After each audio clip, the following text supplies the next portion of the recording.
The day I chose my husband over my own daughter started like any other. I didn't realize that morning that by nightfall I would make a decision that would shatter our family forever. Sometimes I still wake up in cold sweats, remembering the look in my daughter's eyes when she realized what I was asking her to do. I never thought I'd be that mother, the one who prioritizes a man over her child, the whispers at family gatherings, the judgment from strangers who hear snippets of our story. They don't know how it happened so gradually, like water eroding stone until suddenly everything collapses. After my first husband died of cancer 5 years ago, it was just my daughter and me against the world. She was 14 then, devastated by the loss of her father, who had been her hero, her confidant, her biggest supporter. For 3 years, we clung to each other, rebuilding our lives from the shattered pieces grief had left behind. When I met my new husband at a charity event, he seemed perfect. Charming, successful, and most importantly, he appeared to genuinely care about my daughter's well being. He asked about her college plans, offered to help with applications, and seemed to understand the delicate balance of entering our close knit world. The wedding was small, intimate. My daughter stood beside me, smiling, though I now recognize the reservation in her eyes that I chose to ignore. She hugged me after the ceremony and whispered, "I'm happy if you're happy, Mom." I should have heard the uncertainty in her voice. The changes were subtle at first, my husband's gaze lingering too long on my daughter as she walked through the room, the way he'd find reasons to be near her, to touch her shoulder or arm when speaking to her, comments about her appearance that walked the line between appropriate and not. "That dress really suits your figure," or "You look stunning today." I noticed how my daughter began locking her bedroom door, how she'd make excuses to eat dinner at friends' houses, how she'd flinch almost imperceptibly when he entered a room. But acknowledging these signs meant facing a truth I wasn't ready to confront. The breaking point came on a Tuesday evening. I returned home early from work to find my husband standing outside the bathroom door while my daughter showered, claiming he needed to use it urgently despite our house having another perfectly functional bathroom. That night, my daughter came to me, her hands trembling. "Mom," she whispered, "I need to talk to you about him. He's making me feel uncomfortable. The way he looks at me, the comments, how he always finds reasons to be near me. Yesterday, he walked into my room without knocking while I was changing." My heart pounded against my ribs. I'd seen it too, all of it, but had chosen to look away. Now, faced with my daughter's fear, I had a choice to make. "Are you sure you're not just misinterpreting things?" The words tumbled from my mouth before I could stop them, and I watched as betrayal flashed across her face. "Mom, I know the difference between fatherly affection and something inappropriate. I thought you of all people would believe me." I did believe her. That was the devastating truth of it. I believed her, and still I made the wrong choice. The next morning, I sat her down at our kitchen table, the same table where we'd shared countless meals, homework sessions, and late-night conversations after her father died. "I've been thinking," I said, my voice steadier than my conscience. "Maybe it would be good for you to get some independence. You're 19 now, an adult. Have you thought about moving into an apartment closer to campus?" The confusion on her face shifted slowly to understanding, then to a pain so raw it physically hurt to witness. "You're choosing him over me?" she whispered, tears pooling in her eyes. "You know what he's doing, and your solution is to send me away from my own home?" "It's not like that," I protested weakly. "I just think some space might help until we figure things out." "Figure what out, Mom?" Her voice cracked.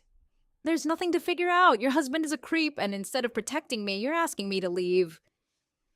She stood, chair scraping harshly against the floor. "Don't worry, I'll be gone by tomorrow. I wouldn't want to make things uncomfortable for you and your perfect new husband." True to her word, she packed her things and left the next day. She wouldn't tell me where she was going, only that she was safe and didn't want to speak to me. My texts and calls went unanswered. I told myself I'd made the right decision, that this temporary separation would give me time to address the issues with my husband without disrupting our home life. My husband seemed pleased when I told him my daughter had moved out. She's an adult now, he said with a smile that should have chilled me to the bone. It's good for her to be independent. His relief was palpable, another warning sign I chose to ignore. For several weeks, I tried to convince myself everything was fine. We settled into a routine without my daughter's presence, and I pushed down the guilt that surfaced every time I passed her empty bedroom. I kept trying to reach her, but she maintained her silence. Then came the call that shattered my carefully constructed denial. My sister's voice cut through the phone, sharp with fury. "What kind of mother are you? How could you choose that man over your own daughter?" "What are you talking about?" I asked, though I knew exactly what she meant. "Your daughter told me everything about your husband's inappropriate behavior, about you asking her to leave. She's been staying with me in case you cared enough to wonder." The shame I'd been suppressing hit me with full force. "I was just trying to figure things out," I said lamely. "Figure things out?" My sister's voice rose. "Your husband was making sexual advances toward your teenage daughter, and your solution was to remove her from her home? What kind of mother does that?" Her words cut deep because they were true. What kind of mother had I become? That evening, I finally confronted my husband. To my horror, he didn't even deny it. "She's an adult," he said dismissively. "I didn't do anything wrong." His casual disregard for the boundaries he'd violated made me physically ill. In that moment, I saw him clearly for what he was, a predator who had wormed his way into our lives. "I want you out of this house," I said, my voice surprisingly steady. "I'm filing for divorce." His face darkened.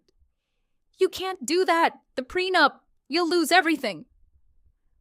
"I don't care," I replied. "No amount of money is worth what I've already lost." The next few weeks passed in a blur of legal consultations and moving boxes. My husband didn't leave quietly. He contested the divorce, claiming I was unstable and making false accusations. But I was determined to make things right, whatever the cost. I continued reaching out to my daughter, sending heartfelt apologies and updates on the divorce proceedings. She didn't respond, but my sister assured me she was reading my messages. What I didn't know was that my daughter wasn't just giving me the silent treatment. She was planning. 3 months after I asked her to leave, I received a formal-looking envelope in the mail. Inside was a petition for emancipation. My daughter was legally cutting ties with me. Along with it was a handwritten note. "What you did hurt me more than I can express. You were supposed to protect me, but instead, you protected him. I need to formally separate myself from you for my own well-being. I've also filed a police report detailing his behavior. They may contact you." My hands shook as I read her words. The police? Emancipation?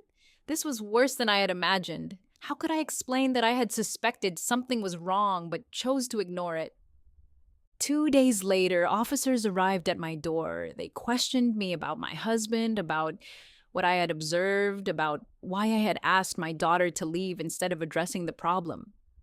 Each question felt like a knife twisting in my gut as I had to admit my terrible choices. But the real shock came when they informed me that my daughter wasn't the only one who had filed a report. Another young woman, the daughter of his previous girlfriend, had come forward with similar allegations. This wasn't a one-time inappropriate attraction, it was a pattern. When the officers left, I sat down and wrote a letter to my daughter. I poured everything into it, my shame, my regret, my unconditional support for whatever she needed to do to heal. I promised to testify against my husband, to finalize the divorce regardless of financial consequences, and to respect her decision about emancipation, even though it broke my heart. "I failed you," I wrote.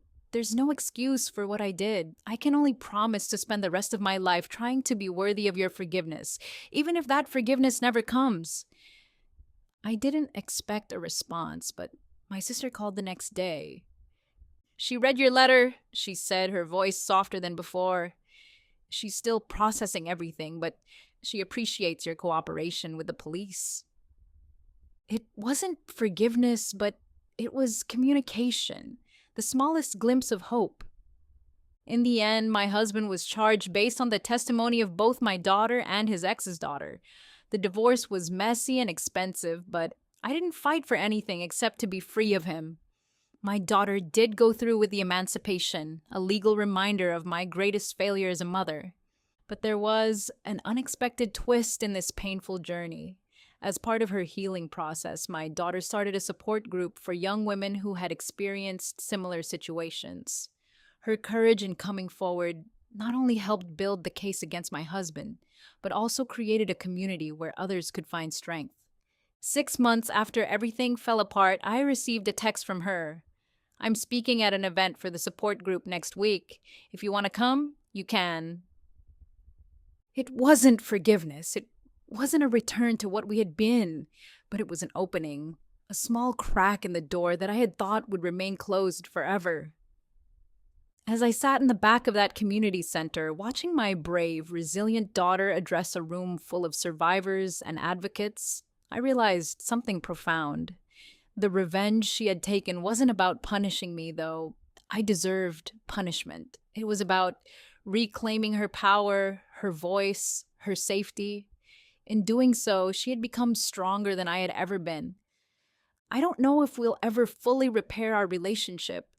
Some breaches of trust leave permanent scars, but I do know that I will spend every day trying to be the mother she deserved all along. One who would move mountains to protect her child, not ask her child to move out. If there's anything others can learn from my story, it's this. When your child tells you something is wrong, listen. When they say they feel unsafe, believe them. No relationship, no fear of being alone, no financial security is worth sacrificing your child's well-being. I learned this lesson far too late, at far too high a cost.